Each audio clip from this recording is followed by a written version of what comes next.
de si hay más consultas.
Bien, muy buenas tardes a todos. Vamos a comenzar con la conferencia del día de hoy. Aquellos que estén viendo esto por la grabación que será enviada el día de mañana, recuerden que pueden tener acceso a los materiales en el enlace que les compartirá. ¿Qué vamos a revisar el día de hoy? Vamos a ver los temas de cómo implementar un data lake. Para esto hay que tener estrategias y estas estrategias deben de ser traducidas a código. Debemos de saber que en el mundo del Big Data profesional, la manera en cómo hacer un despliegue de un core de Big Data sobre una empresa es por medio de la implementación de un concepto llamado Data Lake. El Data Lake nos permite aplicar técnicas de gobierno de datos sobre este entorno de Big Data. Cuando hablamos de un Data Lake, hay diferentes vistas arquitectónicas que hay que tener en consideración. Por ejemplo, la más simple de todas es la vista conceptual, la que en esencia dice cuáles son las capas que el data lake necesita para funcionar. Por ejemplo, hay una capa llamada landing, que es la zona de aterrizaje. Por ahí entran los datos que procesaremos luego ya en las soluciones de Big Data. Pero hay que ser más refinados en estos términos. Por ejemplo, al hablar de la zona de aterrizaje landing, una cosa es el landing para datos bacheros y otra cosa es el landing para datos en tiempo real. Adicionalmente a esto, existen diferentes niveles de estructuras, como los datos estructurados, los datos semiestructurados y los datos no estructurados. Por lo tanto, no es simplemente hacer una definición, sino traducirla exactamente a la necesidad que tengamos de captura de dato para ese momento con el nivel de estructura esperado o con la combinación de estos niveles. Aquí también hay otro punto muy importante.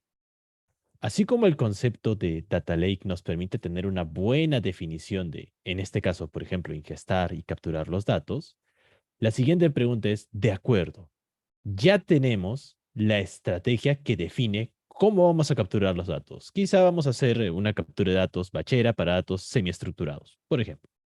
Ahora la pregunta es, ¿y con qué lo hacemos? En esencia, al menos al día de hoy aquí en Latinoamérica, En entornos de Big Data nos vamos a encontrar con cuatro posibilidades.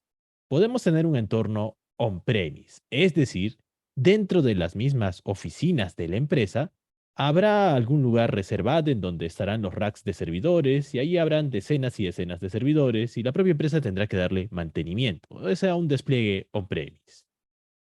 La otra posibilidad es irnos a la nube, es decir, hacer este despliegue sobre AWS, sobre GCP o sobre Azure, aunque actualmente también está pegando con fuerza a Huawei Cloud. En esencia, o lo haces on-premise o lo haces en la nube.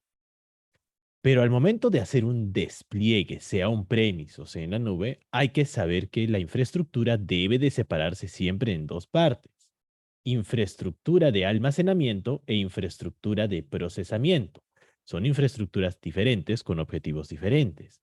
Por ejemplo, en lo que es la infraestructura de almacenamiento importan mucho la velocidad de escritura en discos duros. Generalmente es una infraestructura permanente. Aquí es donde vive lo que queremos procesar y las resultantes finales que hemos procesado. La infraestructura de procesamiento es volátil. Al día de hoy, las arquitecturas multicloud híbridas son las que se utilizan en las empresas. ¿Esto qué significa? Parte de los datos pueden vivir en los servidores de la empresa y otra parte en la nube. Por ejemplo, esta es una buena manera de ver reflejado ese concepto.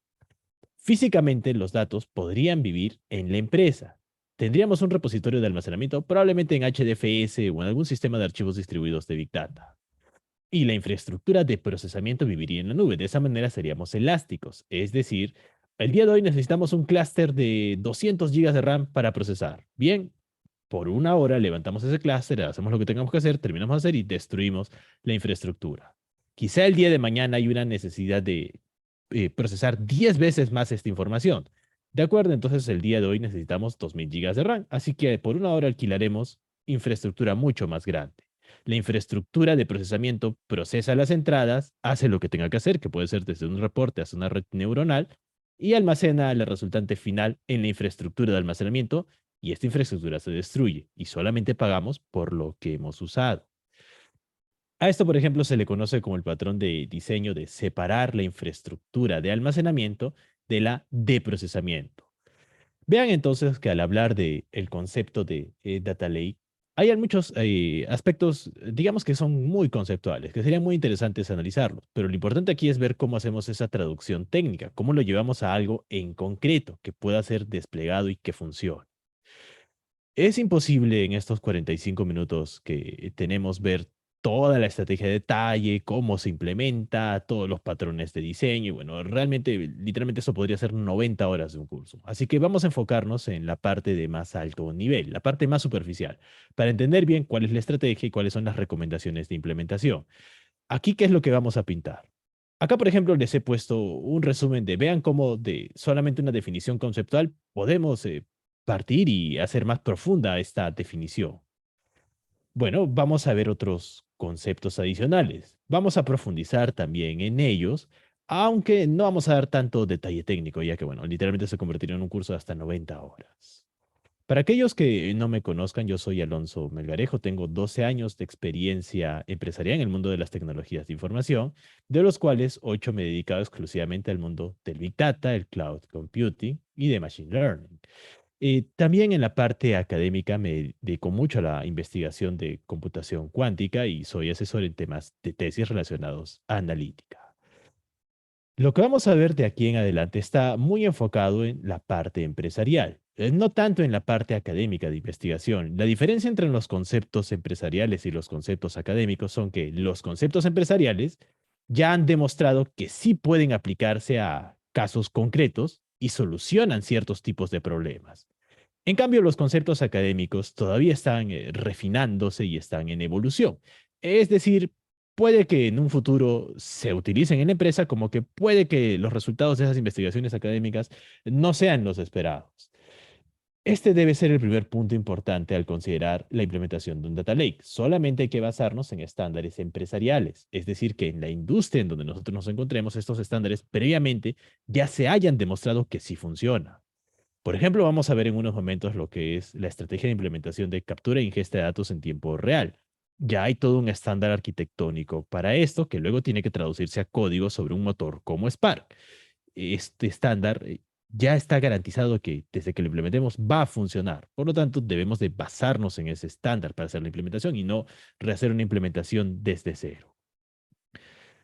Ahora sí vamos directamente al tema de hoy. Primero, entendamos superficialmente qué implica el concepto de Data Lake y el concepto de gobierno de datos. Habíamos dicho en un principio que las empresas quieren implementar cores tecnológicos de Big Data. Básicamente esto que les permite a la empresa. En esencia, tener un clúster con muchos servidores que puedan procesar los datos de manera paralela, asignando cierto porcentaje de procesamiento según la prioridad de los procesos.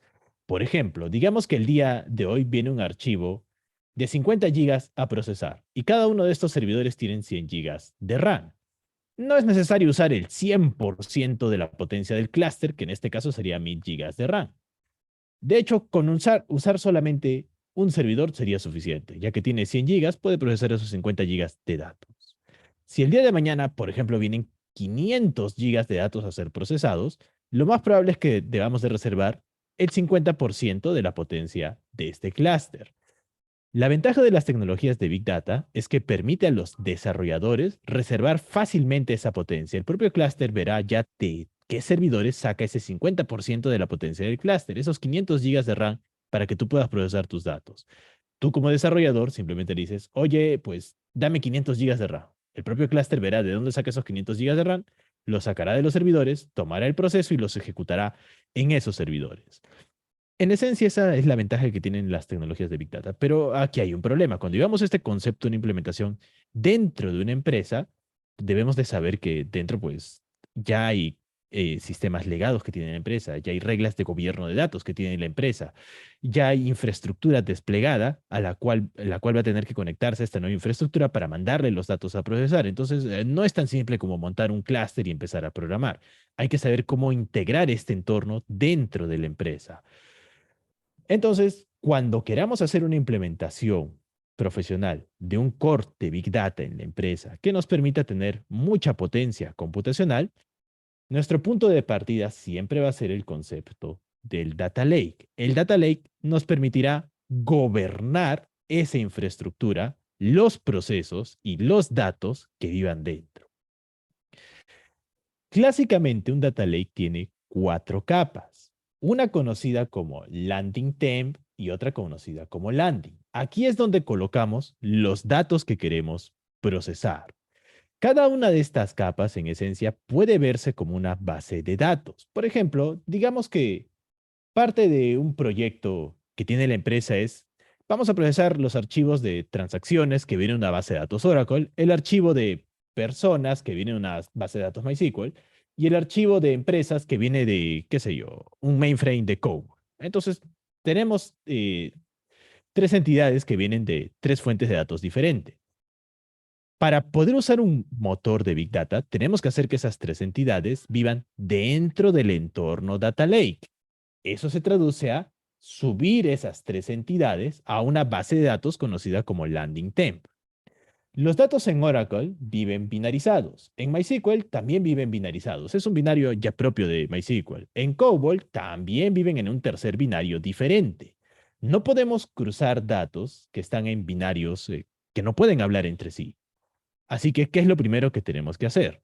Dar un formato estándar a esos binarios, traducirlos a texto plano. Por ejemplo, digamos que acá hay 3 campos, 4 campos y en esta otra entidad hay 5 campos. Pues simplemente lo pasamos a un texto plano que esté separado por comas y subimos esas entidades al entorno conocido como landing temp.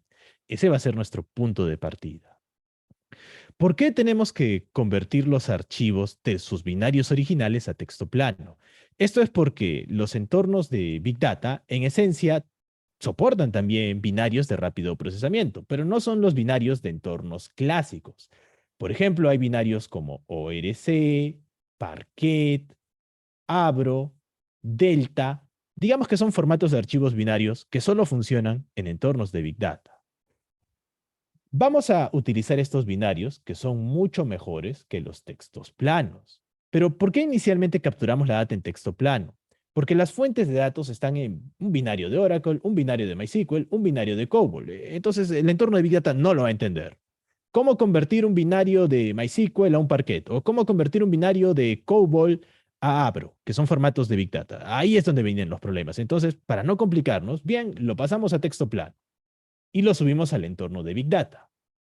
Una vez que lo tenemos capturado en texto plano, en la zona conocida como landing time, ahora sí los vamos a binarizar.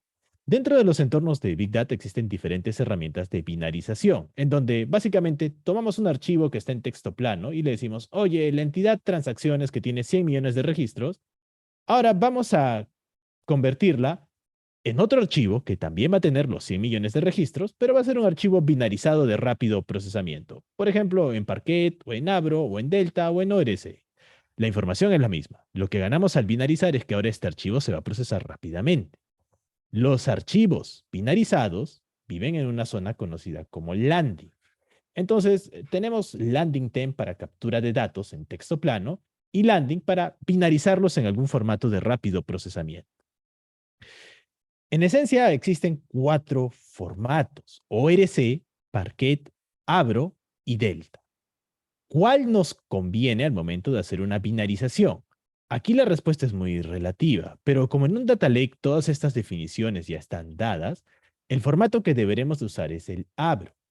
De los 4 formatos binarios clásicos que existen, el Abro es el más lento de todos al momento de procesar, pero es el más flexible. ¿A qué me refiero con esto? Digamos que en la fuente de datos que estamos ingestando el día de hoy, eh, sobre la capa raw comprende landing temp. Sí, efectivamente. La capa raw de datos en crudo, tal cual está en la fuente de datos, viene a ser la capa landing temp. Respecto a por qué nos conviene usar Abro. Por ejemplo, digamos que este archivo de datos, la fuente, el día de hoy, esta es una tabla que está en un sistema de MySQL o de Oracle. Es una fuente externa al entorno de Big Data. Digamos que esa tabla el día de hoy tiene 3 campos. Al día siguiente también tiene 3 campos y así sucesivamente. Pero por necesidad de negocio dentro de esta fuente de datos, el dueño que gobierna esa fuente de datos decide agregar un nuevo campo. ¿Qué sé yo? Tiene nombre, apellido, dirección y ahora quiere que también tenga el campo sexo, simplemente por necesidad de negocio de su sistema. Entonces, uno de los problemas que hay en los entornos de Big Data es que nosotros podemos gobernar el entorno de Big Data, el Data Lake, pero no podemos gobernar lo que pase fuera de este entorno. Por ejemplo, las fuentes de datos externas al Data Lake, lo que nos dejan los datos. Si de un día para otro esa fuente de datos aumenta o quita campos, ya nos rompió el esquema. Para eso existe el formato de binarización Abro. Es un binario especial que, cuando tomamos un archivo de texto plano, ¿cómo se binariza? Tiene 2 secciones. La sección de hasta abajo es en donde vive la información binarizada. Si el día de hoy nos dejan un archivo de 100 millones de registros con 3 campos, aquí están los 100 millones de registros binarizados. Adicionalmente, en este archivo binarizado, en la cabecera, se coloca la descripción de la metadata de los campos y dice, oye, este archivo tiene 3 campos, nombre, apellido y dirección. Al día siguiente, nuevamente te dejan 3 campos, se binariza, se crea otro archivo y dentro está la metadata de, oye, este archivo tiene 3 campos. El día en que la fuente de datos decida cambiar y agregar o quitar un campo, bien, se binarizará. Ahora este archivo tendrá binarizado estos registros y dirá, ahora tenemos 4 campos. Toda esta información cuando sea consultada, porque todo hace referencia a las transacciones que han realizado las personas. ¿Cómo lo vamos a ver en una tabla? Pues digamos que acá habían 100 registros, 100 registros, 100 registros. Tendremos una tabla con 300 registros en total. Digamos que tenemos los campos nombre, apellido, dirección, y aquí se creó el campo edad. Nombre, apellido, dirección y edad. El propio formato binario Abro combina toda la metadata de todos los archivos que están binarizados y te crea una estructura única. Para los 100 registros que vienen de este archivo, pues hay información para estos campos, pero para este cuarto campo no, así que lo coloca como nulo. Igual este de aquí tiene información y acá nulo. Y aquí sí tiene información para los 4 campos. De esta manera tenemos estructuras flexibles, ya que cada archivo guarda su propia metadata. Si al día siguiente la fuente de datos cambia la estructura de su metadata, agrega más campos o quita campos, bueno, no pasa nada. Abro, almacena la metadata de cada archivo. Entonces, landing, la capa landing de almacenamiento en un data lake también se le conoce como la capa de soporte ante los cambios, ya que las fuentes de datos externas al data lake no se pueden gobernar. pero ya tenemos la capacidad de poder capturar los potenciales cambios que tengan estas fuentes de datos rápidamente. Una vez que ya tenemos capturados los datos, aquí lo que hemos hecho es el control C, control V. Hemos ingestado la data. Ahora vamos a procesarla, es decir, hacer las soluciones. ¿Qué soluciones podríamos hacer? Podríamos implementar desde un pequeño reporte que la gerencia nos pida, hasta algo más complejo como una red convolucional que descubra patrones visuales, ¿no? Ya podemos empezar a procesar los datos.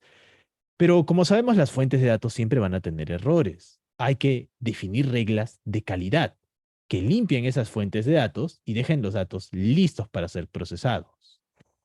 Adicionalmente, no necesariamente todos los campos que la fuente de datos nos deje nos van a interesar para los procesamientos. Por ejemplo, digamos que de una fuente de datos estamos ingestando la entidad cliente que tiene, qué sé yo, 30 campos.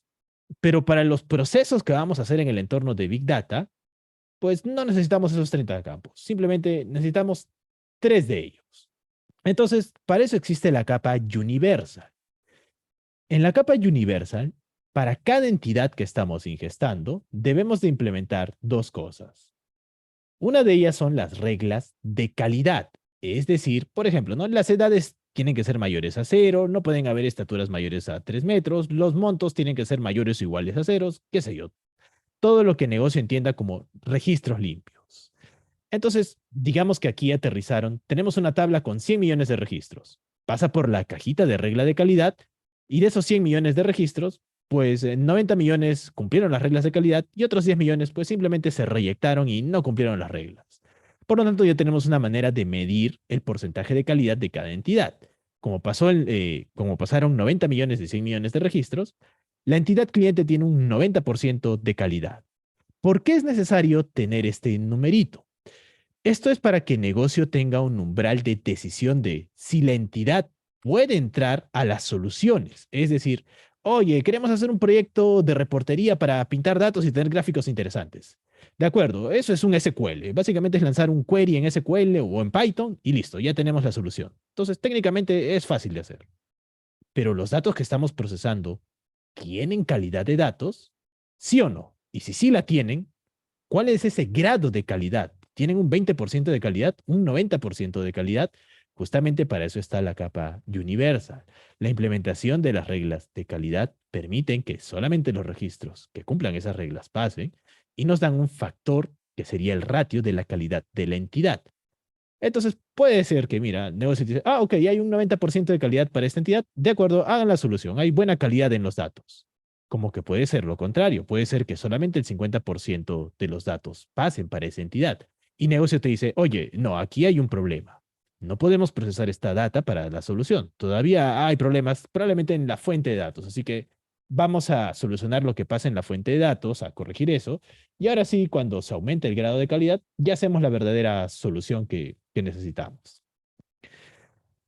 Para eso sirve la capa Universal.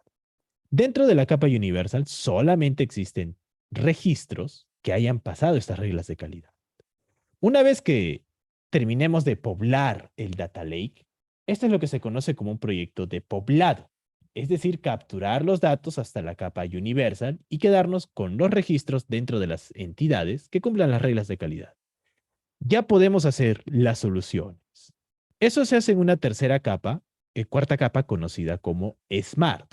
Dentro de la capa Smart ya ponemos una cajita que haga un pequeño reporte o una cajita que haga una red neuronal o una cajita que haga un proceso funcional o una cajita que haga un proceso en tiempo real o el tipo de solución que tú ya decidas utilizar.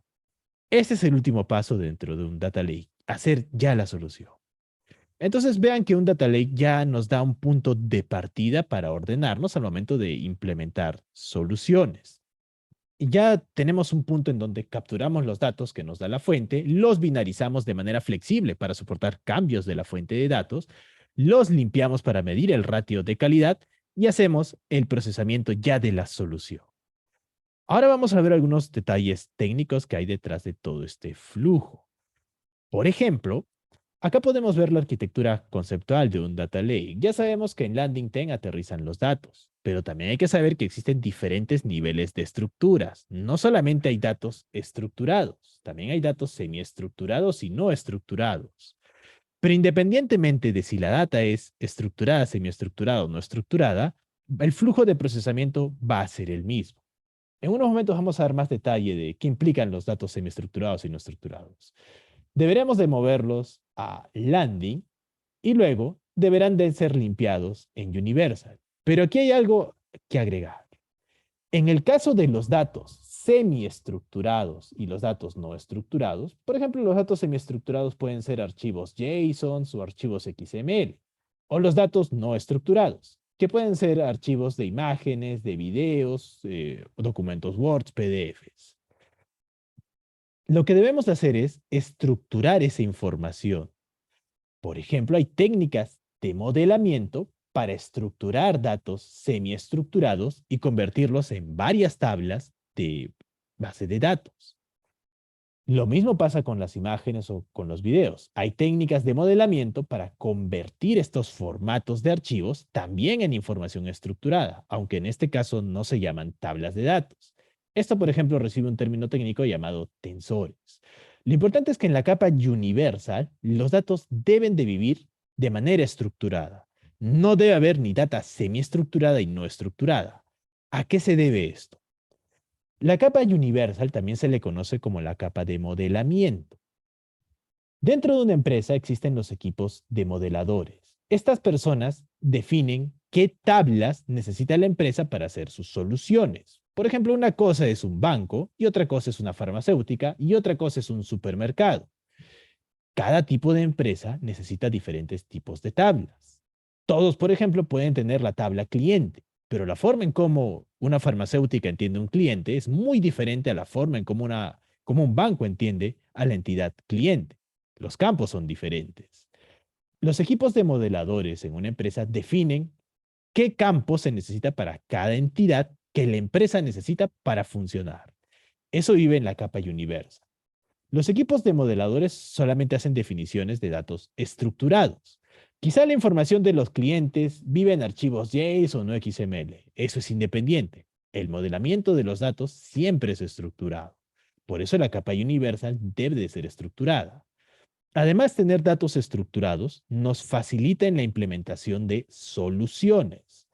Recordemos que la última capa de un data lake es la Smart, en donde ya tomamos las entidades que están listas y limpias y ya hacemos la solución que negocio nos ha pedido, desde un reporte hasta un proceso funcional, qué sé yo, ya la necesidad de negocio. Es más fácil hacer las soluciones cuando los datos ya están estructurados, así que es muy importante que en Universal la data esté estructurada. Para el caso de los datos semiestructurados como los archivos JSON o XML, hay técnicas estándar. Para el caso de los datos no estructurados como archivos de imágenes y videos, también ya existen técnicas estándar, pero el output de este estructuramiento no son tablas de datos, son otro tipo de archivos. Ya lo vamos a ver también en unos momentos, pero también son archivos estructurados. Una vez que en la capa Universal tengamos la información limpia y estructurada, ahora sí podemos empezar a procesar los datos e implementar lo que el negocio nos pida. Aquí es donde se debe de agregar otro concepto conocido como el data mesh. ¿Qué es lo que pasa regularmente? En ocasiones hay reglas que puedan ser contradictorias entre proyectos. Por ejemplo, digamos que este proyecto necesita la entidad cliente y este otro proyecto también. Para este proyecto de la entidad cliente, pues vamos a procesar los campos edad y nombre. Y este otro proyecto va a procesar los campos estatura y nombre. Parte de las reglas de calidad que se definieron en Universal es que la entidad cliente, pues las edades tienen que ser mayores a 0 y las estaturas también tienen que ser mayores a 0. Si hay una estatura menor a 0 o una edad menor a 0, pues es un registro sucio. El problema con eso es que para este proyecto que va a procesar el campo edad, no le interesa el campo estatura. Le da igual si por ahí se cometió un error en algún registro para la estatura. A él solamente le interesa que la edad sea correcta.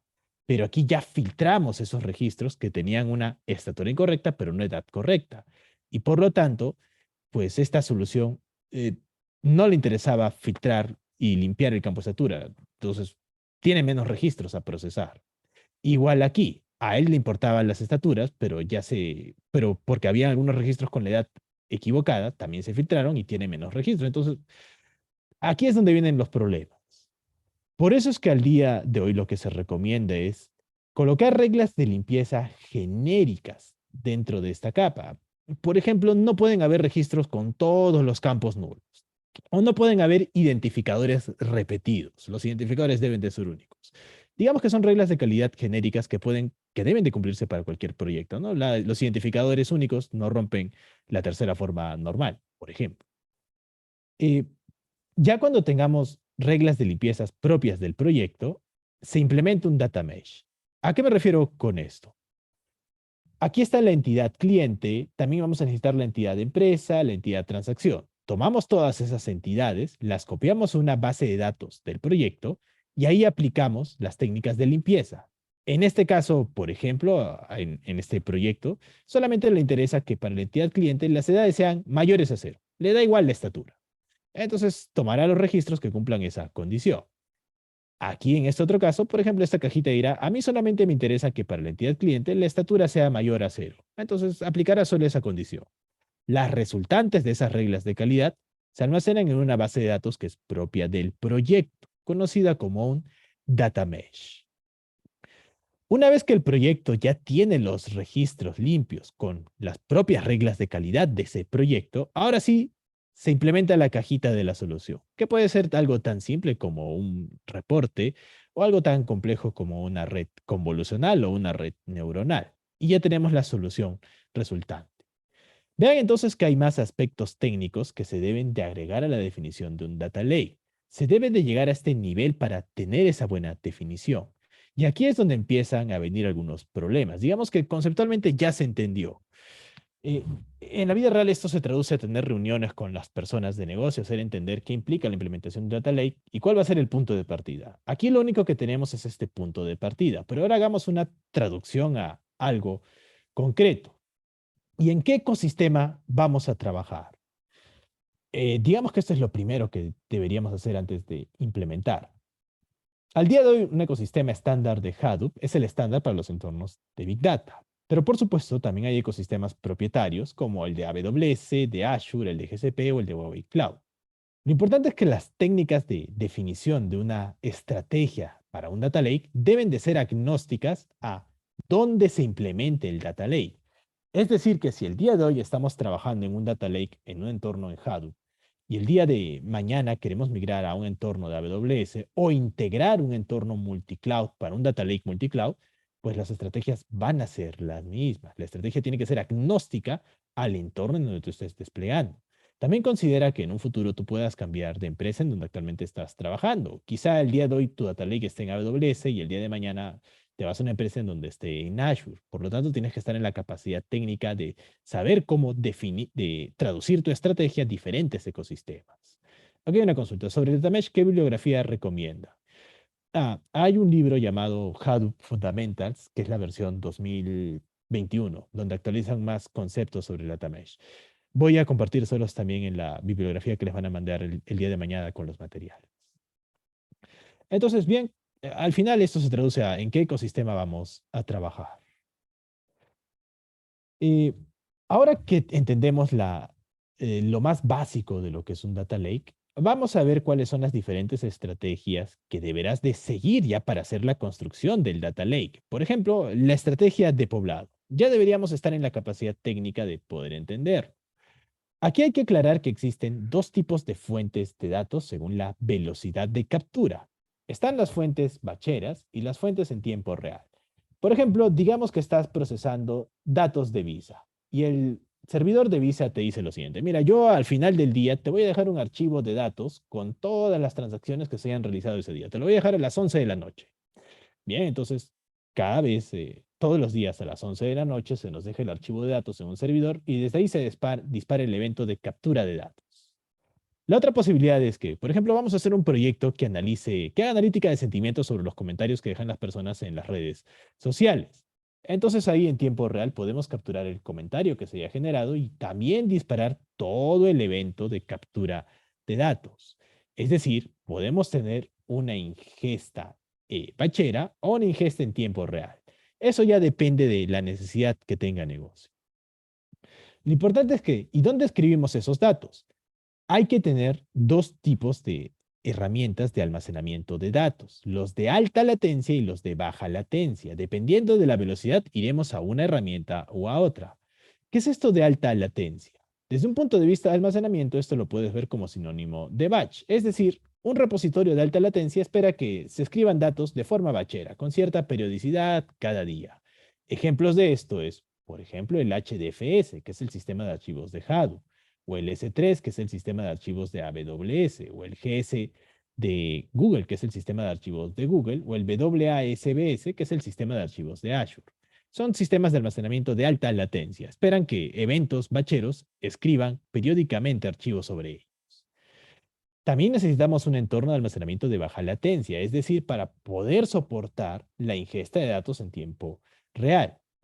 A diferencia de los entornos de alta latencia, que físicamente viven en discos duros, los sistemas de almacenamiento de baja latencia viven en memoria RAM. ¿Por qué? Porque la memoria RAM es 100 veces más rápida que el disco duro y estamos en eventos de captura de datos en tiempo real. Por lo tanto, la escritura debe de realizarse lo más rápida posible. En pocas palabras, en un data lake, esta capa de almacenamiento de ingesta bachera vive en disco duro y esta capa de almacenamiento para ingesta en tiempo real vive sobre la memoria RAM. Ahora vamos a ser más específicos. En el caso de la captura de fuentes bacheras, el ejemplo de Visa, ¿no? Visa en un server nos deja la información de todas las transacciones a las 11 de la noche en un archivo y ahí están las 100.000 transacciones. Bien, llevémoslo al entorno del data lake. ¿En qué se traduce esto? Básicamente la fuente de datos, por ejemplo Visa, nos deja un archivo de datos dentro de la empresa. A este archivo de datos que vive físicamente en un servidor de la empresa, pues ese servidor clásicamente se le llama un file server. Ese es el nombre técnico. Desde el file server debemos de conectarnos y mover el archivo de datos a la capa landing time del data lake, que es el sistema de archivos distribuidos de alta latencia, el sistema de archivos que nos permite escribir datos bacheros. Pero aquí hay un patrón de diseño muy importante. Cuando hablemos con el data lake, pues en una empresa van a haber literalmente hasta cientos de proyectos. Generalmente cada proyecto tiene su propio file server en donde está trabajando. Para acceder al entorno de Big Data, no cualquiera puede acceder. Hay que generar archivos de credenciales de acceso. Eso significa que si este file server quiere mover el archivo que Visa nos ha dejado y colocarlo en la capa landing temp del data lake, pues el file server tiene que tener archivos de credenciales y también tiene que tener shells Linux instaladas para que pueda hacer la subida de datos y bueno, varias cosas que hay que preparar dentro del file server. Y aquí es donde viene un problema de gobierno de infraestructura. Estas credenciales de acceso al entorno de Big Data se actualizan. Esto ya por políticas de la empresa, no se dejan permanentemente, se actualizan o mensualmente o trimestralmente. Manejar solo un file server es simple, pero en la vida real la empresa va a tener cientos de proyectos con cientos de file servers y va a haber desfase en las actualizaciones de los archivos de credenciales de cada uno de ellos. ¿Eso qué implica? Oye, este proyecto se olvidó de actualizar su archivo de credenciales y está detenido y a veces no saben a qué se debe que ya no se puedan subir los datos y pierden 1 o 2 días y descubren, oye, era porque el archivo estaba desactualizado, el archivo de credenciales de acceso al entorno de Big Data. Entonces, son cosas que pasan. Por lo tanto, lo que se recomienda es que la empresa debe de tener unos servidores conocidos como gateway. Dentro de estos servidores es donde están ya los archivos de credenciales. Cualquier cosa que queramos que entre al data lake debe de pasar por el gateway. Eso quiere decir que, ok, Visa no conoce el entorno de Big Data, así que te deja el archivo en tu file server. Ahora, por un momento lo movemos al gateway, que sí tiene los archivos de credenciales, y desde ahí hacemos la conexión al entorno de Big Data. Eso quiere decir que todos los proyectos de la empresa deben de pasar por el gateway para poder comunicarse con este entorno de Big Data. Esto es por tema de centralización de gobierno de infraestructura. es más fácil actualizar el archivo de credenciales de acceso desde un único gateway que hacerlo desde los file servers de los cientos y cientos de proyectos que tenga la empresa. Por supuesto que no solamente el entorno de Big Data tiene un gateway para comunicarnos con él. Generalmente es toda una capa gateway con al menos 3 de estos servidores. Si uno de ellos colapsa, bueno, todavía tenemos otros 2 gateways para seguir comunicándonos con el entorno de Big Data. Esto, por ejemplo, también son detalles técnicos que hay que tener en cuenta al momento de definir un data lake. Y luego hay que hacer hay que hacer esto una traducción en implementación en código. Acá digamos que estamos viendo una estrategia a alto nivel. Hay también más aspectos que hay que dar. Por ejemplo, hay una estrategia de definir discos duros independientes que puedan estar en una capa única. Bueno, ya sería demasiado para estos 45 minutos que tenemos, ¿no? Pero vean que ya hay una estrategia que define cómo se hace una ingesta de manera correcta para batch. Lo mismo pasa con una ingesta de datos en tiempo real. En este caso habíamos dicho que hay que colocar los datos sobre la memoria RAM. Esto se debe a que cuando estamos frente a un entorno de tiempo real, nos vamos a enfrentar al concepto de Storm Data. ¿Esto qué significa? Hablemos de algo que todos conozcamos. Por ejemplo, Facebook. Es clásico que en Facebook, pues, no va a haber un comentario por segundo. Van a haber cientos de miles de comentarios por segundo. Cada uno de estos comentarios pesa poquísimo. Pero en su conjunto, pues podemos llegar a tener centenas de gigabytes. Entonces, no es como tener un archivo de 100 gigas. Es muy diferente a tener cientos de miles de transacciones que en su conjunto pesan 100 gigas. La naturaleza de ellos es diferente. Si mandamos a escribir todas estas cientos de miles de transacciones a disco duro, lo más probable es que el cabezal de disco duro sea el cuello de botella. Cada petición de escritura requiere tiempo del cabezal de lectura. Entonces van a haber 100.000 peticiones de escritura al cuello, que van a ser cuello de botella en el cabezal de lectura, y el cabezal de lectura pues se va a demorar en escribir una por una esas peticiones. Y ahí tendríamos un punto de partida que mataría completamente el procesamiento en tiempo real. Cosa que no sucede en la memoria RAM, ya que es de acceso aleatorio. Directamente se puede escribir cada una de estas transacciones y eso acelera la captura de datos. Pero como sabemos, el problema de la memoria RAM es que es volátil. Así que cada cierto tiempo hay que hacer una bajada a disco duro. Para esto hay todo un patrón de diseño. Lo voy a simplificar para quedarnos con el concepto y luego ver qué implica una implementación. Si estamos hablando, por ejemplo, de Facebook, lo primero es llevar esos registros a, a ese repositorio en memoria RAM. Así como un conjunto de registros en disco duro, pues a ese conjunto de registros se llama una tabla de datos. Una tabla de datos es un archivo que vive en disco duro, que tiene forma estructurada. Cuando no vive en disco duro y vive en memoria RAM, a esto le llamamos tópico. En este tópico están los registros que son los comentarios que las personas dejan en redes sociales, por ejemplo. De acuerdo, pero ¿cómo llevamos los comentarios desde Facebook a nuestro tópico en memoria RAM? Para eso hay un patrón de diseño que está conformado en 3 pasos. El primero de ellos es implementar una cajita llamada Source Client. El objetivo es conectarnos a esa fuente de datos.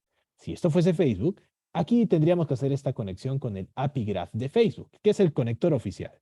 Si esto fuese Visa, lo más probable es que el Source Client, bueno, sea el API oficial de Visa con las credenciales que Visa nos otorgue para ingestar nuestras transacciones. Pero al final se traduce en el cliente de la fuente. Una vez que tenemos los datos capturados, lo siguiente es escribirlos en el repositorio. Pero nunca hay que escribir directamente los datos tal cual nos lo envíe la fuente. Generalmente las fuentes de datos en tiempo real envían la información en JSON si son APIs REST o en XML si son APIs SOAP, que básicamente son las APIs de tiempo real. El problema es que esto es texto plano.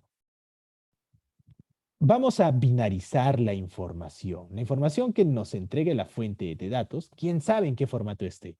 Vamos a binarizarla para ganar velocidad en procesamiento. Eso lo debe hacer una segunda cajita estándar. Capturados los datos, se binarizan para el rápido procesamiento. Una vez que tenemos ya binarizada la información, ahora sí lo escribimos en el tópico. Eso lo hace una tercera cajita conocida como producer. ¿Por qué es necesario separar esto en 3 cajitas diferentes? Desde un punto de vista de estrategia, va a facilitar la implementación. Es modular. Esto puede ser Facebook, esto puede ser a Parquet, que es un formato de binario en entornos de Big Data, Y esto puede ser la cajita que escribe los datos en. El tópico puede vivir, por ejemplo, en Kafka o en EventHub, que es una tecnología de Azure, o en Kinesis, que es una tecnología de AWS, o en PubSub, que es una tecnología de GCP.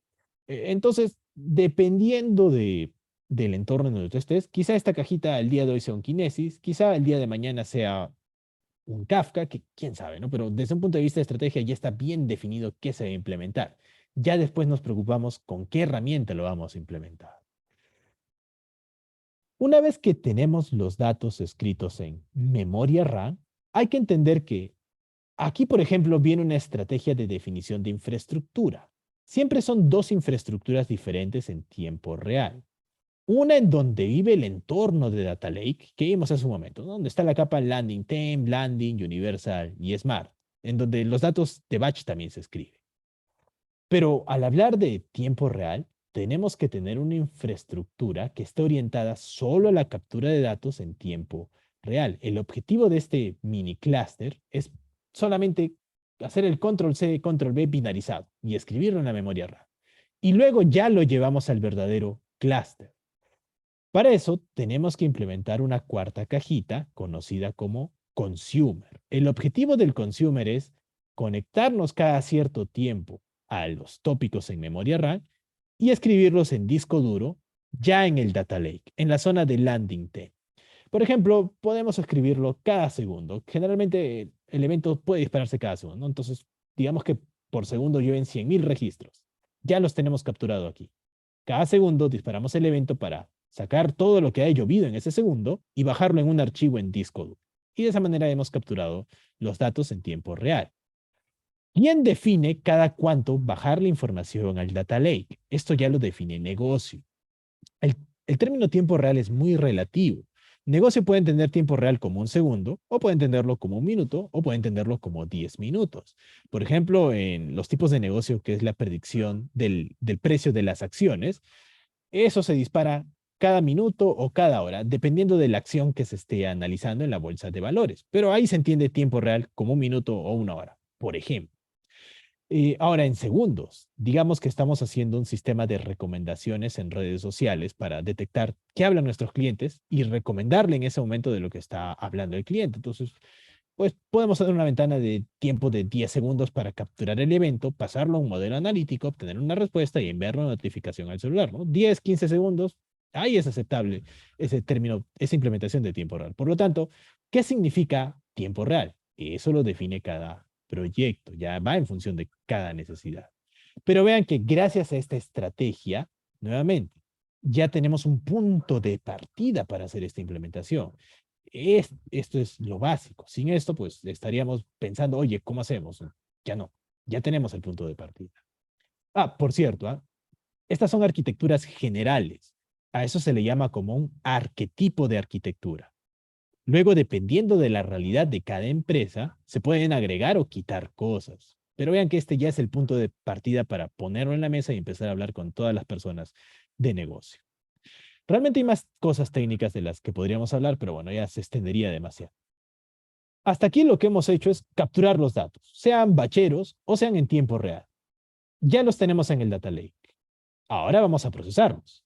Aún no. Antes de procesar, como les dije, hay que implementar las reglas de calidad que preparen los datos. Además, hay que estructurar los datos, porque puede ser que vengan de manera semiestructurada o no estructurada. A esto se le llama tener estrategias de modelamiento. Hasta aquí ya llegamos. Ahora vamos a ver qué implica modelar los datos. En el caso de los datos estructurados, básicamente esto se traduce en tener como mínimo 3 cajitas.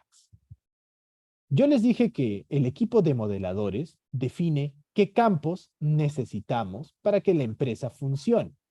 Ellos dicen, oye, la entidad cliente, pues nosotros somos un banco. Para que el banco funcione y describa bien un cliente, el cliente necesita el campo nombre, apellido, dirección, salario, número de hijos, estado civil, sexo, qué sé yo, ¿no? Ellos definen todos esos campos.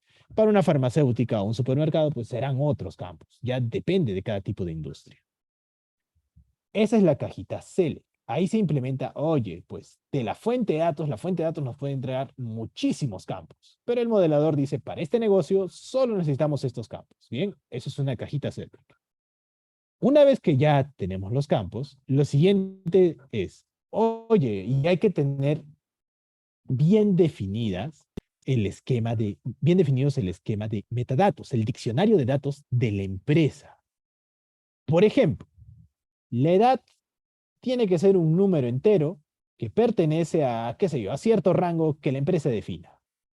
Eh, el salario debe ser un número que acepte punto decimal, que pertenece a cierto rango para ciertas condiciones y otro cierto rango para otras ciertas condiciones.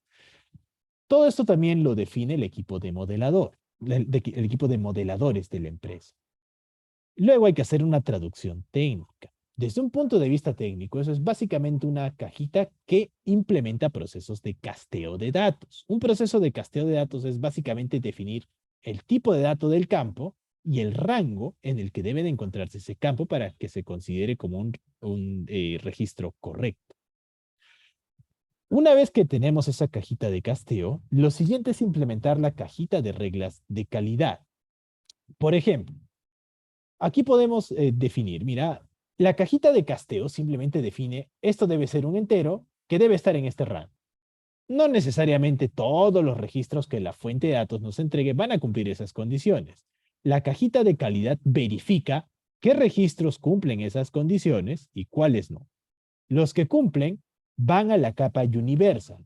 Digamos que acá habían 100 millones de registros y 90 millones de registros cumplieron esas reglas de calidad. Bien, están en la capa universal, en esa tabla persona. Hay 10 millones que no cumplieron. Bien, eso se va a otra tabla, que sería el persona reyectado.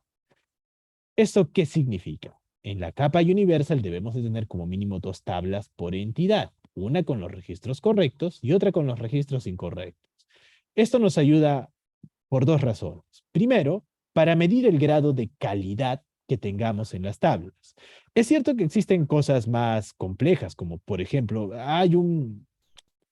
digamos que una de las formas más avanzadas de implementación de reglas de calidad es por medio de estrategias basadas en Chebyshev, que son técnicas estadísticas que, bueno, literalmente podremos convertir esto en una clase de 3 horas. Es lo más avanzado a lo que podremos llegar. Pero a veces las formas en cómo se mide la calidad son tan complejas que ni siquiera el negocio entiende. Chebyshev te da un grado y te dices, ok, 1.9. ¿Pero qué significa 1.9? Entonces tenemos algo muy complejo, pero que nadie lo entiende. Por eso es que como mínimo hay que tener algo como esto, que digamos no es la implementación más compleja de todas, pero al menos da un punto de partida para saber si los datos tienen o no tienen calidad. Es simple. Si de 100 millones de registros a esta tabla aterrizaron 90 y a esta 10, pues tenemos un 90% de calidad para la entidad persona. Esto nos ayuda para luego hacer las soluciones. ¿Esta entidad está lista para ser procesada en las soluciones del Data Lake? Puede ser que sí. Te dicen, sí, con 90% de calidad es el umbral mínimo. ¿Cómo puede que te diga que no? Mira, no, tiene que pasar el 95% de calidad. Si no, vamos a fijarnos en la fuente de datos a ver qué es lo que está pasando. Es un error en la fuente de datos. Podría ser algo tan simple como el digitador escribe mal los datos en el formulario, o quizá el API de conexión esté mal, pero ya tenemos un punto de partida y un sustento para ir a analizar la fuente de datos. Por eso esta estrategia es simple, pero es muy efectiva. Esto es respecto a los datos estructurados, pero sabemos que en la vida real las empresas también tienen datos semiestructurados y no estructurados. Acá, por ejemplo, estamos viendo un archivo JSON con datos semiestructurados o su equivalente en XML. Con esto también te vas a encontrar. ¿Qué es lo que debemos de hacer en este caso? En el caso de los registros semiestructurados, en los registros estructurados, por ejemplo, una tabla, digamos que tiene 100 millones de registros. Todos tienen nombre, apellido y dirección, sea el registro 1 o el registro 1.000.000. Sin excepción, todos tienen nombre, apellido y dirección. Quizá para algún campo en nulo, pero esa es la metadata para todos los registros. En el caso de los archivos semiestructurados, cada registro define su propio juego de metadatas. Por ejemplo, el registro 1 dice, yo tengo nombre, apellido y dirección. El registro 2 dice, yo tengo nombre, apellido, dirección, teléfono. El registro 3 dice, yo tengo nombre y nombre del padre y nombre de la madre. Entonces, ya cada registro definirá su propio juego de campos. La ventaja de los archivos semiestructurados es esa flexibilidad, pero la desventaja es que se pierde el modelo de datos, ya que literalmente cada registro puede inventar cualquier campo que quiera y eso dificulta mucho el gobierno de la metadata en una empresa. ¿Qué es lo que debemos de hacer con los archivos semiestructurados? Debemos de crear vistas estructuradas. Por ejemplo, en este archivo semiestructurado tenemos información de cierta persona hizo una transacción en cierta empresa y estos son los datos de la transacción. De acuerdo, podemos separar entonces esta información en tres tablas estructuradas. Datos de la persona que hizo la transacción, su nombre, su apellido, su edad, datos de la empresa en donde se realizó la transacción y datos propios de la transacción, ¿no? El monto y fecha de transacción. Vean entonces que el primer paso es encontrar un modelamiento estructurado. Esto generalmente lo define el modelador, pero ya lo hace un data engineer. Y generalmente esto, por ejemplo, se implementa con un motor de Spark que nos facilite el procesamiento rápido de datos semiestructurados. Una vez que tenemos la información en diferentes vistas estructuradas, volvemos a aplicar el patrón de diseño de las tablas estructuradas que vimos hace un momento. Seleccionar, castear y aplicar reglas de calidad. Y tendremos la tabla con la entidad correcta y la entidad de reyectados. Y de esta manera estamos creando una capa estructurada para datos semiestructurados en la capa universal. Vean entonces que, digamos que la estrategia de procesamiento semiestructurado tampoco es tan compleja, al menos no conceptualmente. Por supuesto que hacer esta cajita implicaría, generalmente esto se hace con Python, ya que Python tiene librerías para flexibilizar el estructuramiento de datos. Scala, por ejemplo, se utiliza más en la zona de soluciones. Pero bueno, al final, de una u otra manera tenemos que llegar a esto y tener la data estructurada. Vean también que la ventaja de estos estándares y patrones es que el día uno que comiencen los desarrolladores a trabajar todo esto, ya hay un punto de partida. Ya no es que cada uno se pone creativo y empieza a definir lo que mejor crea. Ya sabemos, estamos frente a datos estructurados, tenemos que ir por este camino. Estamos frente a datos semiestructurados. De acuerdo, tenemos que ir por este otro camino. Es decir, estamos industrializando el proceso de Big Data. Esto es muy importante. Las empresas deben de tener industrializados estos procesos. Recuerda que en una empresa el tiempo es muy importante. Las soluciones son las que van a agregar valor. Por lo tanto, estas partes de captura y modelamiento de datos tienen que hacerse lo más automáticamente posibles. Ahora vamos a la parte de datos no estructurados. En el caso de los datos estructurados, sabemos que todos tienen campo 1, campo 2, campo 3. Es decir, para una misma entidad, todos los registros tienen la misma metadata. En el caso de los datos semiestructurados era diferente. Cada registro define su propio juego de metadatos. Cada registro define su propio juego de campos. En el caso de los datos no estructurados, ya no existe esa metadata. Lo que tienen en común los datos estructurados y semiestructurados es que existe metadata, que puede ser global para todos los registros o particular registro por registro, pero es metadata. En cambio, en el caso de los datos no estructurados, ya no hay registro 1 con tales campos, registro 2 con tales campos. Simplemente son archivos binarios, como los archivos de imágenes o los archivos de videos o los archivos de audios o los documentos de texto enriquecido como Words, PDFs o PPTs. El patrón de diseño en Universal es simple. La data tiene que vivir estructurada. Ahora la pregunta es, ¿y cómo estructuramos los datos no estructurados? Aquí ya depende de cada tipo de no estructura. Una cosa son imágenes, otra cosa son videos. Pero hay algo en común en todas ellas. Básicamente, al día de hoy se utiliza el concepto de tensor para poder estructurar datos no estructurados. Realmente este concepto de tensor, bueno, es algo más complejo. Digamos que hay que saber un poco de álgebra lineal para poder entenderlo en profundidad. Pero vamos a simplificarlo para métodos prácticos, ¿no? Porque es lo que pasa en una empresa, ¿no? Por ejemplo, en un curso de ciencia de datos hablaremos ya un poco más en definición de lo que es un tensor. Es algo más complejo, ¿no? Pero seamos prácticos. ¿Y esto cómo nos sirve para hacer la implementación de un data lake? Clásicamente, vamos a ver el ejemplo de un archivo de imagen. Nosotros sabemos que una imagen es descrita por lo siguiente. El tipo de imagen puede ser un JPG, un PNG. ¿Por qué es importante saber el tipo de imagen? Porque esto nos ayuda a entender los canales de colores. Por ejemplo, un JPG clásico tiene 3 canales de colores, el RGB. Un PNG tiene el canal alfa con soporte a transparencia. Además, también hay que conocer el tamaño de la imagen. Digamos que tiene 32 por 32 píxeles. Lo que debemos hacer es implementar una cajita que técnicamente hablando se le llama Feature Engineering. Lo que hace es, como esta imagen tiene 3 canales de colores, vamos a crear 3 matrices que representen cada una un canal de color, el R, el G y el B. Dentro de cada casillero colocaremos una tonalidad de color que vaya a ser de 0 a 255. 0 ausencia del color, 255 la mayor tonalidad para ese color. Por ejemplo, para este primer píxel tenemos una tonalidad de 17 en rojo, de 32 en verde y de 22 en azul. Y la combinación de estas 3 tonalidades da el color de este píxel. Igual con el resto de píxeles. Como la imagen es de 32 por 32 píxeles, cada una de estas matrices mide 32 por 32. Así que tenemos 3 canales de colores de 32 por 32 píxeles con números que van del 0 al 255 para definir la tonalidad de ese color. Esto, por ejemplo, también se recomienda hacerlo con Python, en este caso no con Spark, sino con TensorFlow, que es otro motor que se utiliza mucho en entornos de Big Data, ya que hay muchas librerías para tensorizar imágenes. A este concepto de separarlo en canales de colores y tenerlo en forma de 3 matrices es lo que se le conoce como un tensor. Aquí ya no hablamos de un registro, es una imagen. La representación estructurada de una imagen se le llama, no es registro. A esto se le llama tensor, estas 3 matrices. Por supuesto que en la vida real vamos a tener un dataset de imágenes, ¿no? Un negocio nos dará, oye, quiero que me construyas qué sé yo, una red, modelo de deep learning, un modelo analítico que diferencie aves de gatos de perros, ¿no? Y te da 50.000 imágenes de ejemplos para que tú encuentres los patrones visuales que identifiquen que es un ave, un gato, un perro.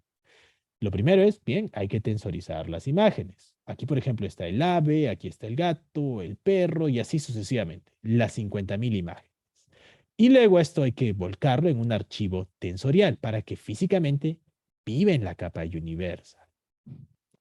Desde un punto de vista del data lake, en la capa landing vivirían las imágenes tal cual están en un JPG, en un PNG.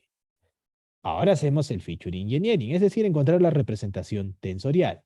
Eso vive en la capa universal, en un archivo tensorial. Luego ya tendremos que hacer la solución, es decir, buscar los patrones visuales de qué significa un ave, un gato, un perro. Eso es hacer la solución. Y ahí tendríamos que hacer, bueno, ya saldría del tema, tendríamos que implementar una red convolucional. La red convolucional encuentra patrones visuales y la red neuronal clasifica esos patrones visuales. Tendríamos que integrar estos dos mundos. Pero físicamente esa solución, ¿dónde vive? En la zona de Smart. Vean entonces que un data lake pues no se inventa nada. Ya desde el día 1 sabemos dónde va cada parte del componente que tú quieres implementar. Adicionalmente, debes de saber que en los procesos analíticos, por ejemplo, la GPU acelera muchísimo los procesos. En el mejor de los casos, puede procesar la data hasta 30 veces más rápido, sobre todo si son archivos tensoriales. Pero aquí es donde viene un problema. Físicamente hablando, ¿dónde deberíamos de usar GPU? La GPU es 30 veces más rápida, pero es 5 veces más costosa que la CPU. Aquí también el Data Lake ya nos da recomendaciones técnicas. Al momento de tensorizar imágenes, por ejemplo, aún no estamos buscando patrones visuales. Eso se hace en la capa Smart. Por lo tanto, la cajita que implementa el feature engineering, esta parte de acá que solamente tensoriza, no vale la pena ponerle GPU, porque aquí aún no estamos haciendo búsqueda de patrones visuales. Con una CPU clásica es suficiente. La GPU no va a acelerar el proceso y simplemente va a hacer que todo sea más costoso. Una vez que ya está tensorizado, ahora sí vamos a buscar patrones visuales, ¿ok? Ahí sí procesa con GPU. Vean que un data lake también ya te da las recomendaciones de qué tipo de infraestructura usar dependiendo de qué es lo que tú estés implementando. Esa es la ventaja de partir con una estrategia ya bien definida. Desde el día 1 sabemos qué es lo que debemos hacer según el caso de negocio al que nos estemos enfrentando. Ahora vamos al último punto, que es el de la implementación de las soluciones. Si se dan cuenta, en este punto hemos llegado a la parte de modelamiento, ¿no? Tenemos modelados los datos estructurados, tenemos modelados los datos semiestructurados, Y tenemos modelado también los datos no estructurados. En los archivos de videos también hay otras técnicas de estructuramiento, que ahí, por ejemplo, se separan fotogramas y luego se crean tensores recurrentes. En los archivos de audio también hay ciertas técnicas, en los archivos de documentos también. Entonces, hay técnicas, ¿no? No es que se reinvente algo desde cero. Ya desde el día uno está bien definido todo lo que se debe hacer. Una vez que ya tenemos los datos, ahora sí vamos a hacer las soluciones. Ese es el último punto. Y aquí hay que entender bien el concepto de clúster computacional. Generalmente para la captura de datos y limpieza y preparación hasta la capa universal, no se requiere de una potencia muy grande. Básicamente estamos haciendo un flujo de ETL, que puede ser muy complejo y con muchos patrones de diseños, pero sigue siendo un flujo de ETL. Cuando ya vamos a hacer las soluciones, ahí es donde generalmente se necesita ya muy buena potencia computacional. Y ahí debemos entender bien el concepto de clúster. Ya sabemos que un servidor común puede tener estas características. Acá, por ejemplo, estamos viendo lo que desde un punto de vista de infraestructura es un servidor empresarial estándar. Tiene muchísimo disco duro, muchísima memoria RAM y muchos núcleos de CPU. Pero recordemos que en una empresa no va a haber solo un proceso. Literalmente hay cientos de procesos. Así que para eso necesitamos un clúster en donde el conjunto de cada una de las potencias individuales sería la potencia total del clúster. Este es el concepto más básico, pero hay que saber cómo gobernar este clúster. Este es el 100% de la potencia que tenemos para desarrollar nuestras soluciones, desde un reporte hasta una red neuronal. Pero recuerda que en la vida real, en una empresa, no vas a estar tú solo desarrollando. Van a haber decenas de desarrolladores trabajando.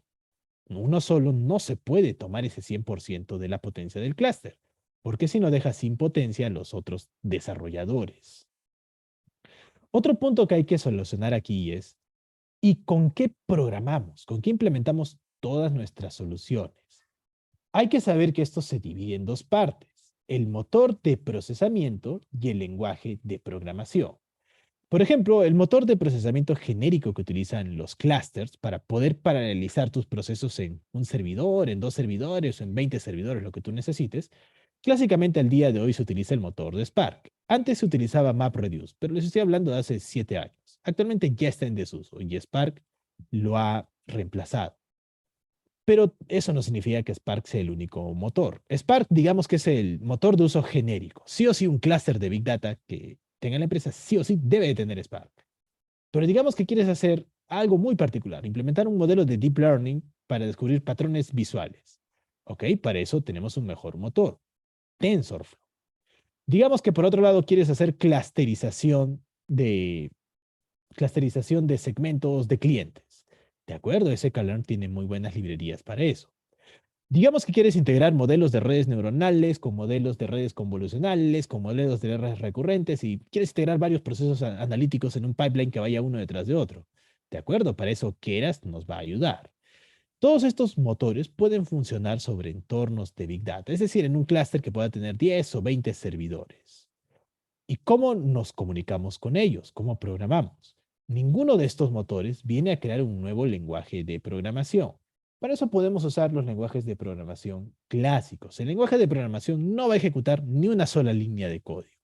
Simplemente coges tu lenguaje, le das enter para que la línea de código se ejecute y la línea de código va al motor. Y el motor es quien ya ejecuta toda esa línea en los 10, 20 o 30 servidores que tenga tu clúster computacional.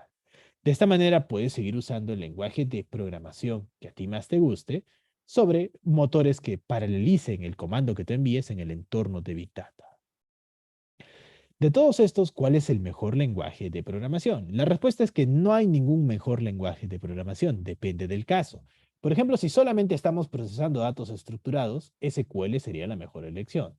Si estamos implementando un modelo analítico de ciencia de datos, Python es la mejor elección. No porque computacionalmente sea más eficiente, sino porque tiene muchísimas librerías para temas analíticos. Por otro lado, si estamos implementando un proceso estadístico, R es la mejor elección, ya que tiene muchas librerías estadísticas. Si estamos implementando un proceso genérico, es decir, no es algo particular del mundo de la ciencia de datos, es simplemente estás haciendo un proceso de un reporte o estás haciendo un proceso funcional o un proceso general, simplemente te piden procesar algo en el clúster de Big Data. Scala, por ejemplo, es el lenguaje ideal para procesamientos genéricos.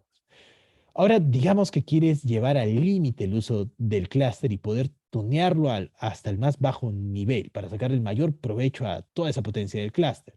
Ahí, por ejemplo, podemos usar Java. Claro que Java tiene una sintaxis más compleja, pero nos ayuda a gestionar mucho mejor la memoria del clúster. Vean entonces que cada lenguaje tiene sus ventajas o desventajas. Pero independientemente del lenguaje que tú elijas, al final todo esto va a ir al motor de Big Data. Y el motor de Big Data es quien va a ejecutar toda esa codificación. Por lo tanto, tú te adaptas con el lenguaje que mejor se te acomode, pero al final el resultado va a ser el mismo sobre el motor en el clúster de Big Data. Eh, También es muy importante tratar de siempre usar herramientas que sean parte del ecosistema estándar. Por ejemplo, Spark o sklearn o Keras o todas estas herramientas se pueden encontrar en cualquiera de estas nubes. Por ejemplo, si te vas a AWS, ellos también tienen su herramienta propietaria para hacer cosas analíticas, de redes neuronales, de ciencia de datos, pero que solo funciona en esa nube.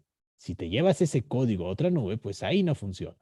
Tendríamos que ver cuál es la herramienta propietaria que tiene Azure para hacer temas de analítica y hacerlo de esa manera. Por lo tanto, hay que tratar siempre de usar herramientas que sean estándar. Esto sobre todo porque al día de hoy, bueno, en Latinoamérica no tanto, pero más en Estados Unidos y en Europa, que de hecho esto también va a llegar como tendencia en algún momento en Latinoamérica.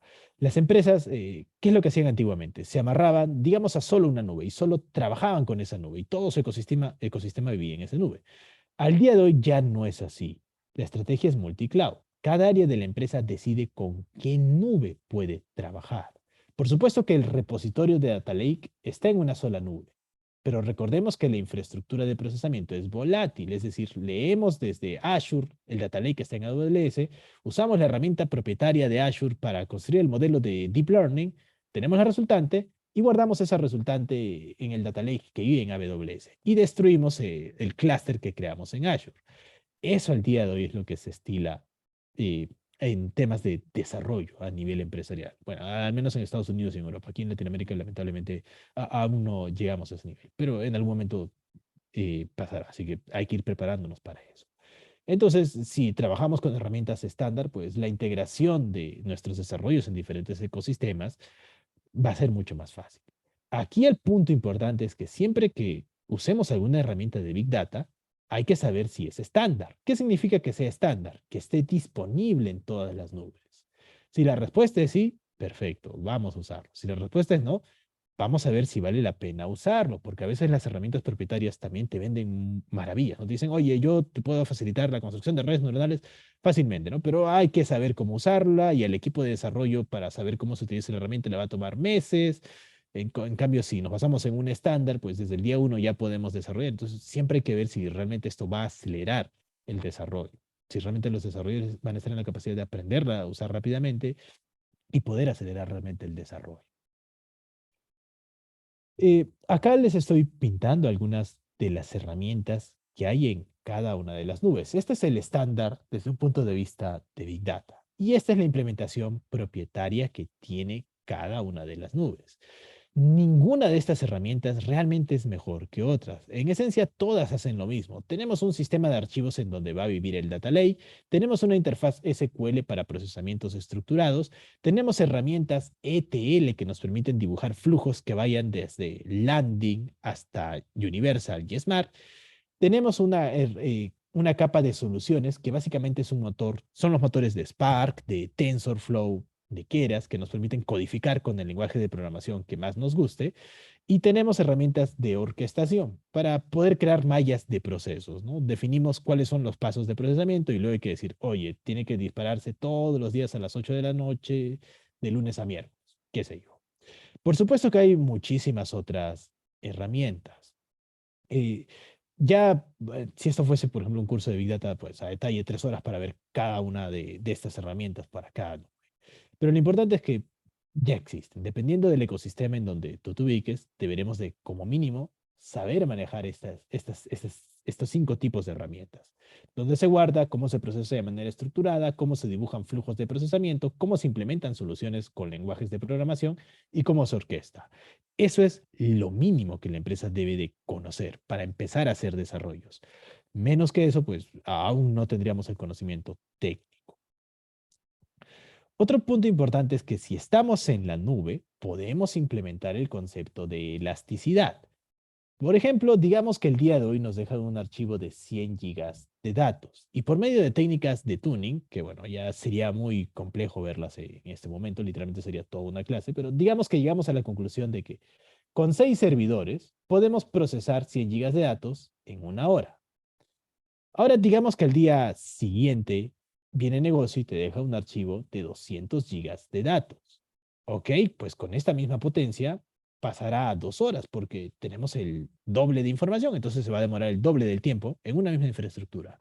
Pero negocio lo quiere en una hora. De acuerdo, como estamos en la nube, podemos escalar, ser elásticos, aumentar la potencia de procesamiento del clúster, mandarlo a procesar en un clúster que tenga el doble de potencia para que el tiempo se mantenga. Una vez que termine el procesamiento, pues el clúster se autodestruye. Solamente lo usamos para procesar. Tenemos la resultante final del proceso y eso lo guardamos en la zona Smart del Data Lake. Y estos 12 servidores pues se destruyen para no estar facturando innecesariamente. Por supuesto que no es tan simple. Acá solo lo he explicado de manera conceptual. Si quieres el doble de potencia, pues levantas el doble de servidores. Pero desde un punto de vista de codificación, ese numerito tiene una forma particular de ser colocado en el código. Entonces hay que saber cómo se coloca de manera correcta. Les voy a mostrar en unos momentos un pequeño resumen para que vean en qué se traduce desde un punto de vista de codificación, ¿no? Conceptualmente en una PPT se pueden definir cosas muy interesantes. El problema siempre va a ser la traducción a código. Para hacer esta traducción a código, como les dije, hay que tratar de trabajar siempre con estándares. No siempre va a ser posible, pero en la medida de lo posible que sean los estándares. De esa manera, si tú te aprendes los estándares, ya te va a ser más fácil particularizar esos estándares a diferentes ecosistemas. Lo ideal sería que, ok, digamos que, no sé, pues aprendes los estándares de programación en Spark o en Python, ¿no? Y de acuerdo, ya me sé el 100% de estándares que se utilizan al día de hoy. Pero te vas a Azure y la realidad es muy diferente. Te vas a AWS o a GCP y son otras realidades. La buena noticia es que es cierto que las nubes no respetan los estándares al 100%, pero digamos que en un 80% el código va a ser el mismo y habrá un 20% que vamos a tener que readaptar según cada nube. Lo bueno es que esa readaptación ya es más simple una vez que ya nos hemos enfocado en cuál es la parte del código que no cumple ese estándar. Así que, básicamente, por ejemplo, ¿en qué se traduciría? Dentro de la formación de un equipo que va a implementar el Data Lake en una empresa. Primero, aprender los estándares. Lo que es estándar, da igual en qué nube. Y luego, bien, ¿y la empresa en qué nube va a trabajar? O el área de la empresa en qué nube va a estar. Ah, ellos están en Azure. Bien, ahora vamos a dedicar un 20% de ese esfuerzo a ver cómo se particularizan esos estándares a la nube que es del interés para la empresa o para el área de la empresa en donde se haga la solución. Eh, También hay que saber cómo se integran las herramientas. ¿A qué me refiero con esto? Por ejemplo, Spark también tiene librerías para hacer temas de Machine Learning o de Deep Learning. Son buenas, pero el problema es que esas librerías y esos utilitarios son pocos comparados con herramientas como TensorFlow, Keras o sklearn, que ellos, como son herramientas más antiguas, que anteriormente pues, no tenían soportes para entornos de vida, actualmente ya los tienen. Sus librerías también. Entonces tienen un conjunto de librerías que simplemente por ser muchísimas, pues hay mayor posibilidad de desarrollo. Así que hay que saber siempre cuándo usar las herramientas. Por ejemplo, Spark se utiliza para desarrollos genéricos. TensorFlow, Keras y sklearn se utilizan para el mundo de la ciencia de datos. ¿Podríamos hacer procesos de limpieza con TensorFlow? Sí, pero no es lo ideal. Es mejor hacerlos con Spark. ¿Podríamos hacer redes neuronales con Spark? También, pero no es lo ideal. Es mejor hacerlo con TensorFlow. Como se dice, cada herramienta ya está en función de las necesidades que tenga la empresa. Esto también lo tenemos que tener documentado para saber el día uno, ¿no? Vamos a hacer un proceso de ciencia de datos de redes convolucionales, ¿de acuerdo? Keras y TensorFlow. Vamos a hacer un proceso en tiempo real, ¿de acuerdo? Spark integrado con Scala. Entonces, ya hay patrones de diseño de qué tecnologías usar dependiendo de qué tipo de solución tú quieras implementar. Para finalizar, les quiero poner un pequeño ejemplo de qué implica hacer una traducción a código de reserva de potencia del clúster.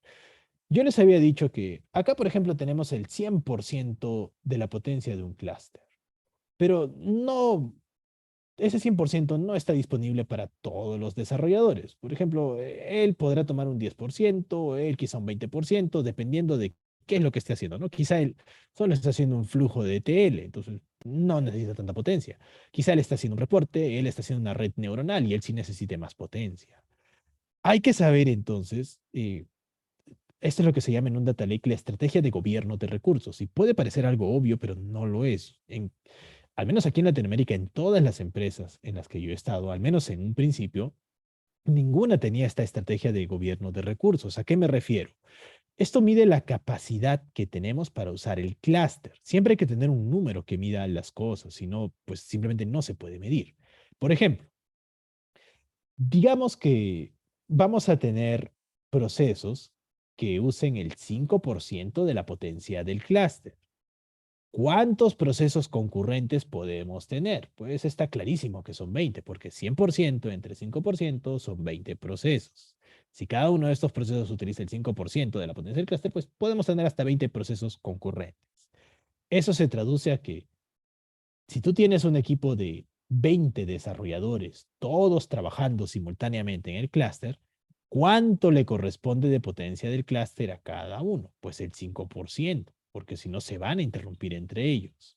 Si uno, por ejemplo, se pone creativo y toma el 20%, pues le va a dejar, eh, le va a dejar sin potencia al resto de sus compañeros. Así que es necesario tener alguna tabla de este tipo que defina la potencia del clúster a utilizar y eh, cuántos de estos procesos concurrentes puede existir. Ahora, ok, es simple, ¿no? Podemos hacer una tablita de este tipo. Un proceso de emergencia puede tomar el 40% de la potencia del clúster y a lo más tendríamos dos procesos de emergencia. Un proceso prioritario puede tomar el 10% y tendríamos 10 procesos. Uno regular el 5% y pueden haber 20 concurrentes. Y uno bajo el 2% y pueden haber hasta 50 de estos procesos. De acuerdo, ya tenemos la tablita. Esto lo puede hacer hasta alguien de negocio. Definir cómo se distribuye esa potencia según la prioridad de los procesos. Pero ¿cómo llevamos esto a código? Vean que no es tan simple. En Spark, por ejemplo, hay todo un snippet de código con todo un patrón de diseño. Acá, por ejemplo, estoy reservando el 10% de la potencia de este pequeño clúster de ejemplo. Pero no es tan simple como decirle, dame el 10%. Ese 10% hay que saber cómo distribuirlo a lo largo de los servidores. Hay patrones de diseño para hacer esa distribución. También, esto es en Spark. En otras herramientas se hace de otra manera diferente. Vean entonces que es muy importante saber esa traducción. Negocio te puede definir una tabla de prioridades, pero el problema siempre va a estar en la codificación. A lo que voy es que siempre hagan pruebas de concepto. Acá, por ejemplo, ya tenemos, con lo que hemos visto el día de hoy, ya tenemos un flujo, una definición para poder hacer implementaciones.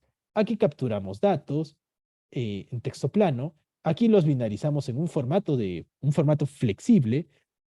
Luego, construimos los data mesh, con donde cada proyecto define sus propias reglas de calidad. Y finalmente hacemos la solución.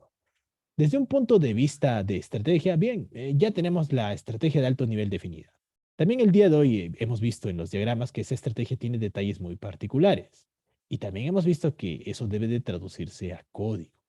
A lo que voy con esto es que una vez que la empresa defina su estrategia y el equipo de desarrollo entiende esa estrategia, aún no hay que hacer los proyectos. Primero se hacen pruebas de concepto para ver si el equipo de desarrollo está en la capacidad técnica de hacer fluir toda esta información, desde la captura del dato hasta una solución. Generalmente aquí se hace un pequeño reporte de prueba para ver si el equipo tiene esa capacidad técnica, para ver si está, por ejemplo, puede reservar potencia de clúster, sabe cómo distribuir los recursos, cómo paralelizarlo y ya hacer la implementación. Y luego de ahí ya vienen los proyectos, ya se gana la experiencia técnica y ya se empiezan a hacer realmente los proyectos. Este punto de la prueba de concepto tampoco es algo tan simple en la vida real. Acá, por ejemplo, hay un arquetipo de procesamiento que es un punto de partida para que los desarrolladores empiecen a programar sus soluciones. Da igual si lo estás haciendo con Spark, con TensorFlow, con Keras, qué sé yo, pues hay muchos motores de procesamiento. También da igual con qué lenguaje, con Python, con Scala, con R, con SQL, con Java. Hay literalmente una infinidad de combinaciones que podrías hacer. Pero lo importante es que hay también un patrón de diseño de procesamiento. Primero hay que leer los datos que se quieren procesar. Esto implica cargarlos a memoria RAM y parte del patrón de diseño es hacer esa reserva de memoria RAM en el clúster. Luego hay que modelarlo, lo que también vimos. Los datos semiestructurados los podemos estructurar en vistas estructuradas. Luego implementar en código las reglas de calidad para tener entidades limpias. Luego, esto ya es un poco más extenso. Generalmente, cuando vamos a procesar varias entidades a la vez, debemos de juntar todas ellas en una única gran entidad conocida como Tableau. No voy a dar tantos detalles técnicos porque literalmente para esto tendríamos que hablar 3 horas de cómo se preparan tablones de preprocesamiento. Pero lo importante es que hay todo un esfuerzo técnico para juntar las entidades a procesar en una sola gran entidad. Y desde ahí ya se parte en el procesamiento. Esto se hace para acelerar el desarrollo del proyecto, tener un único punto de partida que sea compartido para la solución. Luego ya haces la solución. Vean que solamente esta parte es hacer la solución y hemos tenido que implementar previamente varios otros patrones de diseño y recién podemos hacer la solución. A lo que voy con este último punto es que tampoco es tan simple como levantar la consola y empezar a codificar. Hay que implementar previamente varios patrones de diseño para recién enfocarnos en la codificación. De aquí en adelante, ¿cuáles serían los próximos pasos a seguir? En esencia, lo que les he mostrado el día de hoy es a muy alto nivel cómo se define la estrategia de implementación de un data lake y cuáles son los primeros pasos para empezar con el desarrollo de esa estrategia en código. Pero por supuesto esto es muchísimo más complejo. Hay muchas otras arquitecturas y patrones que deberían de revisarse. Cómo todo eso se despliega en diferentes tipos de infraestructuras en la nube o en on-premise. También hay que saber que los casos particulares son los analíticos. Generalmente es muy difícil integrar el mundo de la analítica al mundo del Big Data. Generalmente la ciencia de datos al día de hoy, sobre todo en Latinoamérica, se enfoca mucho en usar un servidor con mucha GPU, pero no se saben las técnicas de paralelización en clústeres de servidores. También es importante tener arquetipos de código, que son plantillas de código que implementan diferentes tipos de soluciones. Ya tenemos una plantilla para hacer procesos de real time, para hacer procesos bacheros, para hacer procesos de deep learning, qué sé yo, pues hay plantillas que son puntos de partida en código para los desarrolladores. A partir de este punto, esos serían los próximos pasos a seguir. Y aquí es donde también vendría la siguiente pregunta, ¿no? Dependiendo del perfil que cada uno de ustedes tenga, probablemente le interese más el mundo de la ingeniería de datos, el mundo de la ciencia de datos. Digamos que el punto de la definición de Data Lake es donde todos se sientan y se ponen de acuerdo en la empresa qué es lo que vamos a hacer. Una vez que sí, que se definió qué es lo que vamos a hacer, ahora sí, hagámoslo. Y ahí cada uno, pues ya depende. Algunos serán arquitectos, otros serán científicos de datos, otros serán data engineers, otros serán líderes. Digamos que es un punto en donde ya cada uno da manos a la obra y comienza a implementar. A manera también de resumen, quisiera invitarlos en el futuro a que puedan unirse a los cursos que dictamos aquí en Big Data Academy. Para inicios de septiembre tenemos el curso de Big Data y Machine Learning Multicloud, en donde vemos todos estos conceptos desplegados en las 3 nubes, con todo el ecosistema que implica el uso de herramientas de Big Data. También para aquellos que ya conozcan un poco de los entornos de Big Data, está el curso de Spark y Scala, que es una especialización solo con esa herramienta. Por ejemplo, acá se ven herramientas como Hive o Kafka o qué sé yo, pues hay muchísimas, ¿no? Pero estas solo se enfocan en programación con Spark. O aquellos que, por ejemplo, recién estén empezando en el mundo del Big Data y no tengan ninguna noción, pueden tomar un curso como Python y Hadoop, en el cual se le dan las nociones básicas para empezar en este mundo del Big Data. Recuerda también que si eres un nuevo alumno, tienes 50% de descuento en cualquiera de estos cursos con este código de descuento. Si eres exalumno, también te van a llegar, te enviar un correo con el 25% de descuento. Bien.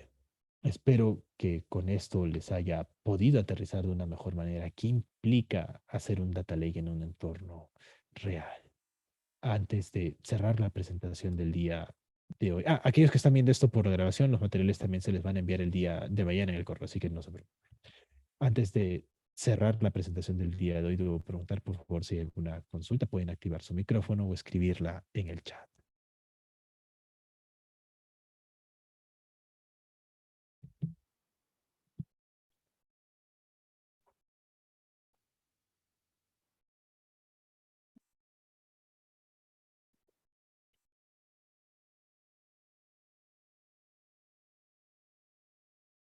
Bien, de acuerdo. Cualquier consulta en el futuro pueden encontrar mi correo electrónico en la presentación. Ahí también estoy atento a cualquier duda que tenga.